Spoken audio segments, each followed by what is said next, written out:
마지막 전세 대책이 조만간 예고되고 있어가지고 그 부분에 대해서 한번 이야기를 한번 해보려고 합니다.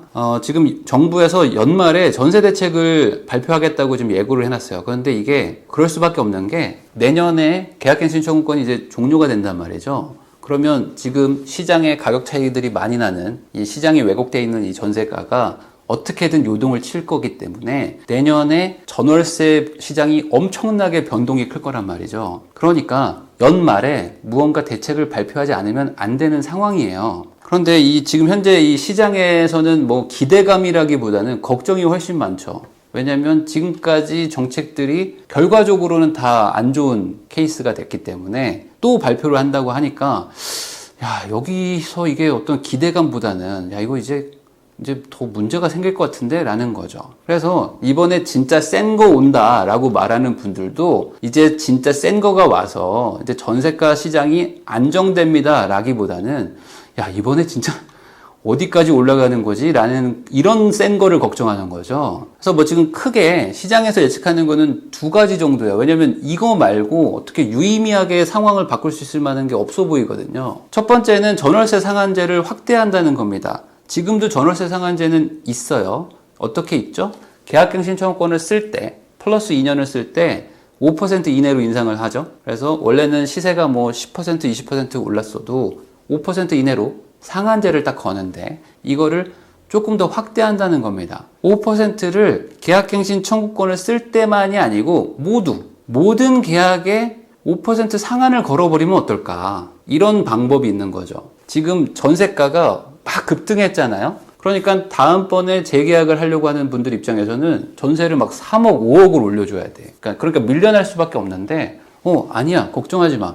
우리가 전월세 상한제를 확대해가지고 자, 기존 계약에선 무조건 5%밖에 못 올려 라고 해버리면은 한숨 돌릴 수 있죠. 플러스 2년을 더 해주는 건 아닌데 이건 아닌데 모든 계약은 5%니까 그러면 내가 지금 4억에 살고 있는데 2천만 원만 올려주면 되는 거죠.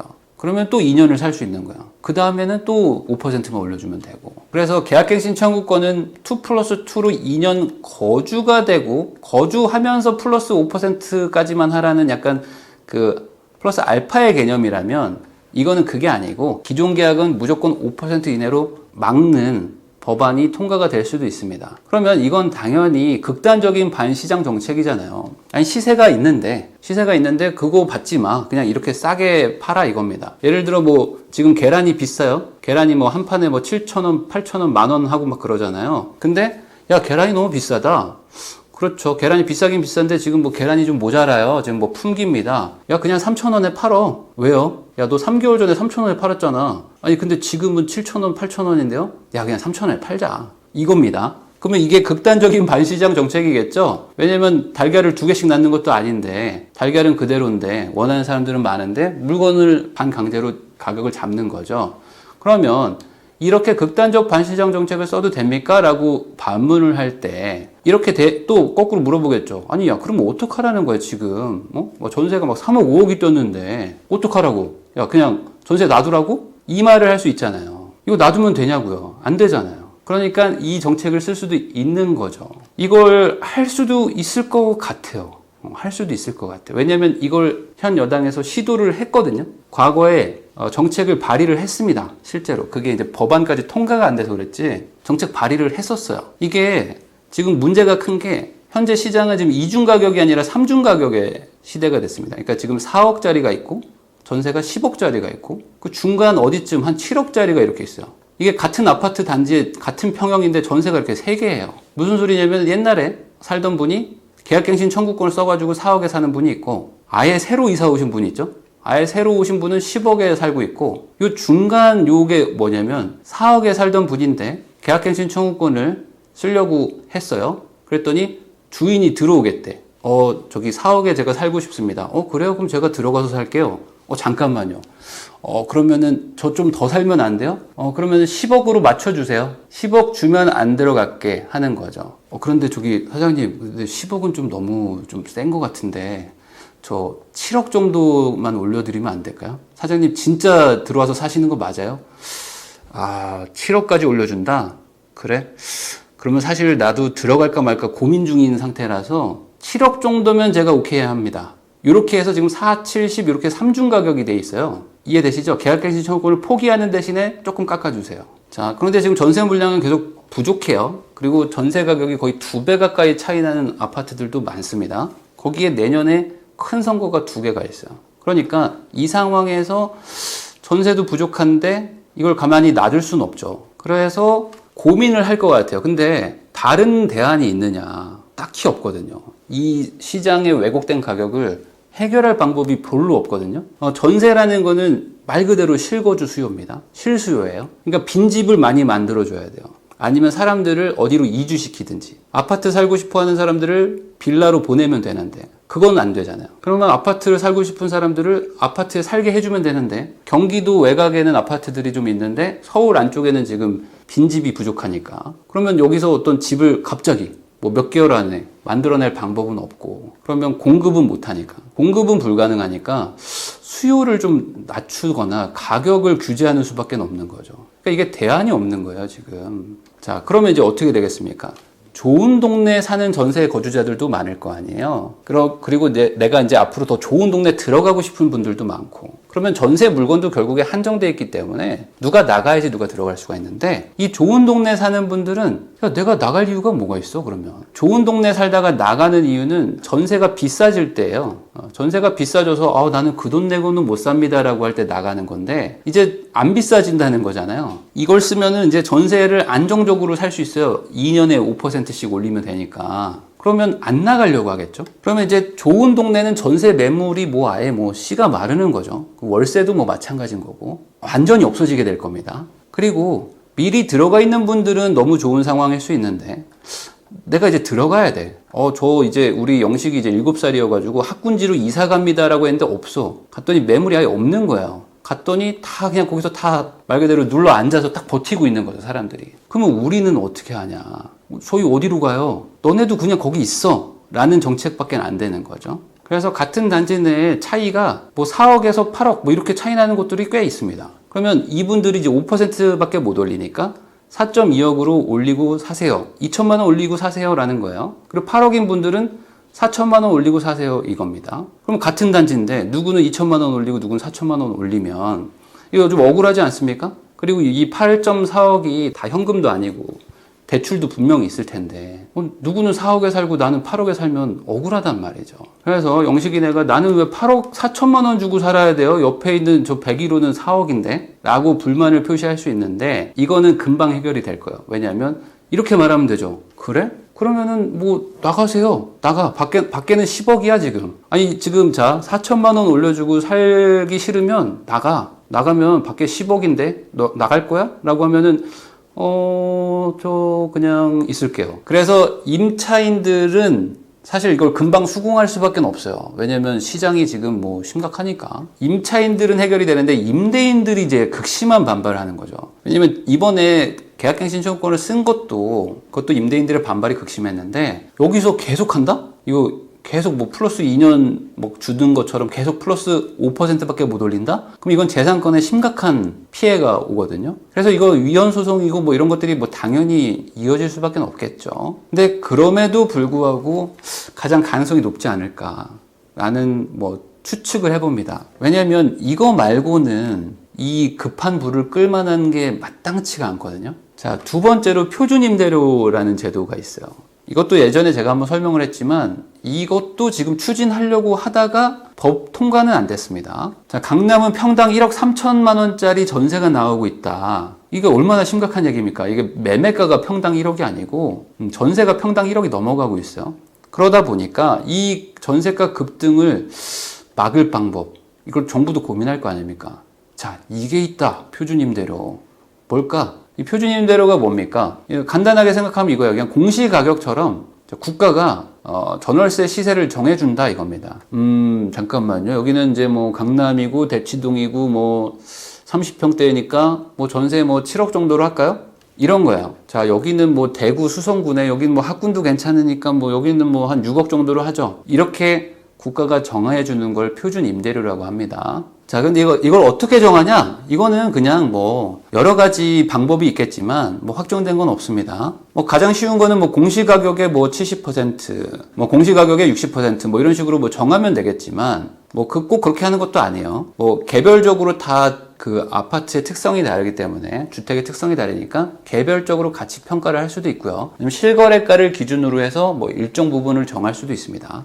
아니면은, 이제 지역별, 평형별, 표준 단가 같은 거를 책정할 수도 있어요. 우리 지역은 좀 비싼 동네니까 뭐 평당 뭐 5천만 원에서 플러스 20% 마이너스 20%를 뭐 가감할 수 있다. 뭐 기준은 뭐가 있다. 뭐 이런 식으로 정할 수도 있거든요. 근데 중요한 건 뭐 가격이 아니고 정해진 가격으로 받으라는 거죠. 정해진 가격으로. 그래서 이 전세가 지금 뭐 2중 가격, 3중 가격으로 돼 있는데 이거의 해법은 표준 임대료다. 근데 이걸 하면은 매물 잠김이 엄청나게 늘어날 것이다라는 기사가 있습니다. 그럼 이게 무슨 소리일까? 근데 이게 전월세 상한제보다는 조금 더 나은 정책일 수도 있는 게 전월세 상한제는 2중 가격, 3중 가격을 해결을 못 합니다.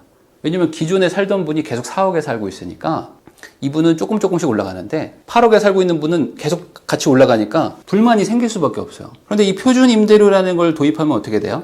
자, 4억짜리도 6억에 내시고 8억짜리도 6억에 내세요가 되는 거예요. 그러니까 이 가격의 통일이 되죠. 2중 가격, 3중 가격, 뭐 4중 가격 이런 것들을 막을 수는 있습니다. 같은 단지 내에 차이가 없어지게 되는 거예요. 그래서 이게 2중 가격은 해결할 수가 있거든요. 근데 문제가 있겠죠. 뭐 전월세 상한제랑도 마찬가지긴 하지만 이건 더 큰 문제가 생겨요. 이 표준 임대료라는 거를 만들면 여러분들이 이제 정부라면 어떻게 하겠어요? 이걸 시세대로 째깍째깍 반영을 해줄 것 같습니까? 어때요? 공시가격은 세금과 연동되기 때문에 공시가격은 막 올라갑니다. 그렇지만 이 표준 임대료라는 거는 임차인들한테 대상이기 때문에 시세대로 올려줄 리가 없겠죠. 시세가 막 이렇게 올라가면은 표준 임대료는 뭐 이렇게 가겠죠. 이런 느낌? 이런 느낌으로 갑니다. 이렇게 가면은 시세와는 이제 완전히 벌어지게 되는 거고 또 반대로 시세가 없어지는 거죠. 뭐 표준 임대료밖에 없으니까. 자, 그러면 뭐 정부 성향에 따라 다르겠지만 어떤 정부든지 느릿느릿하게 반영하려고 할 겁니다. 왜냐면 임대인이 돈 버는 거를 챙겨주기보다는 임차인들의 손해를 막아줘야지만 되니까. 그래서 어떻게든 반영을 안 하려고 할 거예요. 그러면 매매가는 표준 매매가가 없으니까 매매가는 막 올라갑니다. 근데 전세가는 이렇게 가요. 네가 실거주를 하고 싶으면은 20억인데 전세는 6억이야. 뭐 이런 거예요. 그러니까 이 매매와 전세의 갭 차이가 점점 커지겠죠. 그럼 어떻게 되겠어요? 좋은 거 아닙니까? 여기서 많은 분들이 좋은 거 같은데? 야, 저러면은 매매가가 올라가는데 전세는 안 올라가니까 안정적으로 전세를 살 수 있고 그리고 갭 차이가 커지니까 갭 투자 투기꾼들이 안 들어올 거 아니냐? 이거는 좋은 거다. 라는 생각을 하실 수도 있겠는데 당연히 좋지 않겠죠. 이렇게 왜곡이 되면은 무조건 안 좋은 일들이 생깁니다. 자, 가장 큰 게 뭐겠습니까? 이 표준 임대료가 이제 적용이 됐어요. 그러면은 내가 이제 집을 살까 말까 고민하는 분들 있잖아요. 그럼 어떻게 하겠어요? 집을 살 것 같으세요? 여러분들? 아니, 내가 뭐 어디 동네에 살아야 돼. 어디 아파트를 살아야 되는데 아파트 살면 뭐 보유세 나오고 뭐 재산세 나오고 뭐 복잡스럽죠? 뭐 청약도 못 해. 근데 표준 임대료라는 게 딱 있기 때문에 안정적인 거주가 가능하죠. 막 이렇게 요동치지 않는단 말이죠. 그러니까 안정적으로 살 수 있는데 이거 그냥 장기 전세 같은 거예요. 20년짜리 장기 전세 느낌인 거죠. 굳이 뭐 집을 살 이유가 있나? 라는 생각이 들게 되죠. 그럼 여기서 어떤 느낌이 듭니까? 야, 이거 이제 적용되면은 이제 싸게, 편하게, 좋은 집에서 전세를 살 수 있겠군요. 라는 생각이 들지 않겠어요? 근데 우리가 놓치고 있는 게 있죠. 뭐냐? 누가 빌려줄까? 잘 한번 생각해 보세요. 이런 상황이라면 누가 빌려줍니까? 누가 빌려줘야지 내가 거기에 들어가서 살 텐데 빌려줄 사람이 없어지지 않을까요? 생각을 해보세요. 자, 매매가는 막 올라갑니다. 근데 전세는 이래. 그러면 이 집을 가지고 있는 사람 입장에서는 어떻게 될까요? 매매가는 막 올라가는데 전세는 못 올려받으니까 계속 이 차익이 점점 커지는 거죠. 그럼 어떻게 돼요? 팔겠죠. 누구한테? 실거주자한테. 왜 그렇죠? 이 전세입자가 나가겠어요? 안 나가려고 할 거 아닙니까? 계속 살겠죠. 그러니까 이 집 필요한 분한테 팔겠습니다 하고 팔아버린다. 아니면 집주인들이 들어가서 살려고 하겠죠. 그래서 이 집주인들이 집을 사서 들어오든 기존 집을 실거주하러 들어오든 대규모로 복귀하게 돼 있습니다. 이 정책을 만약에 쓰게 되면요. 들어갈 수 없는 사람들 입장에서는 뭐 팔려고 할 것이고, 들어가려고 하는 분들은 이번에 빨리 내보내고 들어가야 되겠다라고 생각을 하겠죠. 왜냐면 빌려주는 실익이 하나도 없으니까. 그래서 일부는 매각하고 실거주자가 매수하게 되는 케이스가 발생을 할 거예요. 그러면 어떻게 됩니까? 이제 임대차 시장은 이제 급속도로 또 줄어들게 되는 거예요. 그래서 물건을 구하기가 정말 어려워지겠죠. 그리고 빌려주는 주택들도 주거 환경이 이제 극도로 악화됩니다. 이건 이제 공산국가나 아니면 이제 서방의 복지 정책을 주택에 강하게 쓰는 나라에서 공통적으로 일어나는 현상인데, 주거 환경이 되게 안 좋아져요. 왜 그러냐면 좋은 집에서 싸게 살 수 있겠군요 라는 거는 임차인의 입장인데, 임대인들, 집주인들 입장에서는 이런 생각이 들죠. 아니, 표준 임대료가 있으니까, 맞죠? 내가 수리를 하든 안 하든 어차피 돈 받는 건 똑같아. 어차피 돈 받는 건 똑같은데 내가 수리를 왜 해야 됩니까? 내가 수리해줘봐야 어차피 돈 똑같이 받는 건데 수리할 이유가 없죠, 내가. 라는 생각을 하게 됩니다. 그래서 주거 환경이 급속도로 안 좋아져요. 그러면 이제 여기서 또 다툼이 일어날 거 아닙니까? 그럼 세입자분이 이제 이럽니다. 아니, 여기 집이 싼 건 맞지만, 아니, 그래도 집주인이면은 수돗물은 나오게 해주셔야죠. 우리가 지금 수돗물이 안 나옵니다. 지금 겨울인데 보일러가 고장났어요. 그럼 집주인이 뭐라 그래요? 아니, 그럼 좀 살기 힘드시다는 거죠? 그러면 좀 나가시는 거 어때요? 잠깐만요. 아니, 제가 왜 나가요? 여기 지금 전세가가 지금 5억밖에 안 하는데 밖에 나가면 뭐 비싼 집밖에 없는데 저 안 나갑니다. 그러면 그냥 사시는 건 어때요? 아니, 좀 고쳐주세요. 나가시는 거 어때요? 제가 그냥 고칠게요. 제가 고치고 살겠습니다. 이런 상황이 올 수도 있는 거죠. 그럼 아마 이런 법을 만들 수도 있어요. 안 되겠다. 이런 못된 임대인들 있죠. 이게 나쁜 임대인이죠.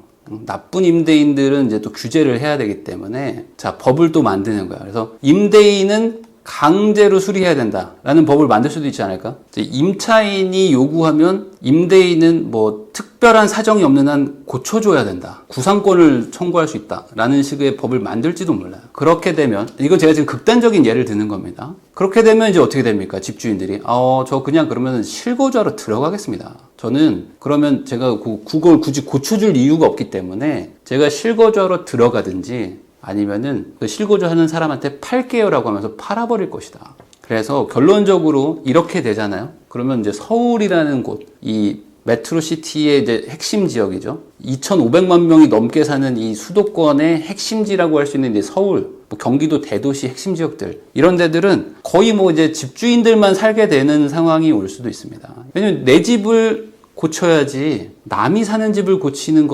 이거는 어려운 일이거든요, 현실적으로. 그러면 이제 여기서 분명히 이런 분들이 많을 거예요. 아마 댓글도 많이 달릴 것 같아요. 너무 극단적으로 예시를 드는 것 같아요. 말도 안 되는 것 같아요. 그런 일이 일어날까요? 라는 분들이 있을 수도 있는데, 네, 맞습니다. 제가 극단적인 예시를 든 게 맞는데, 이 정책이 그만큼 극단적이어서 제가 그렇게 예시를 들 수밖에 없는 거야. 그러니까 이 정책은 현 여당도 고민을 해봤어요. 근데 이거는 아닌 것 같은데 라고 하면서 못한 정책이에요. 해보려다가 못했단 말이에요. 그러니까 반대로 이 극단적인 정책을 쓰면은 예시가 극단적으로 갈 겁니다. 그래서 현 여당이 이걸 한다는 얘기가 아닙니다. 한다는 얘기가 아니고 현재 정부가 이걸 추진한다는 얘기는 아니에요. 근데 연말에 전세 대책이 나온다고 하니까 아마 이걸 하고 싶은 그런 약간 그 유혹이 클 것 같은데, 이 정책을 좀 안 했으면 좋겠어서 제가 조금 다뤄봤습니다. 정말 안 했으면 좋겠어. 이거 안 했으면 좋겠다. 막 하고 싶어질 거지만 안 했으면 좋겠다. 그래서 이 영상을 만들었으니까 오해하지 마세요. 이렇게 한다는 게 아니고 안 했으면 좋겠다. 그래서 혹시나 지금 어떤 뭐 국회의원 분들이나 아니면 어떤 그 장관들이나 이거 한번 해야 되지 않을까요? 라고 생각하고 있는 분들이 있다면 그 생각을 좀 접어주면 좋겠다 라는 개인적인 의견입니다. 이거가 진짜로 시행되면은 저는 뭐 이거는 지옥행 열차를 탄다고 봅니다. 이거가 한국에서 적용되기 시작하면은 답이 없을 것이다, 이거는. 그러면 이제 우리 형도 답답할 거 아닙니까? 아니, 뭐 네 말은 뭐 알겠어. 근데 당장 지금 뭐 전세가 4억 차이 나는 걸 어떡하라고. 뭐 다른 대안 있니? 라고 이제 물어볼 거 아니에요. 그러면, 아니 형, 그 단추를 잘못 잠궜잖아. 그러면 지금이라도 단추를 풀러야 된다. 그리고 나서 다시 이렇게 옷을 다시 단추를 잠그면 그게 길게 봤을 때는 빠른 길인데 돌아가기 싫다고 해서 계속 잠그고 있으면 어떡하냐 라는 말을 하고 싶은 거야. 계속 잠그거든요, 지금. 계속 잠궈. 근데 이제 끝까지 왔거든요, 이제. 근데 이번에 단추를 또 잠근다고 하니까 어떤 단추일까? 그게 잠기면 이제는 옷을 못 벗을 것 같은데 어떡하지? 라는 고민이 있어서 빨리 단추를 좀 풀었으면 좋겠다라는 게 제 의견입니다. 나중에는 진짜 답이 안 나올 것 같아요.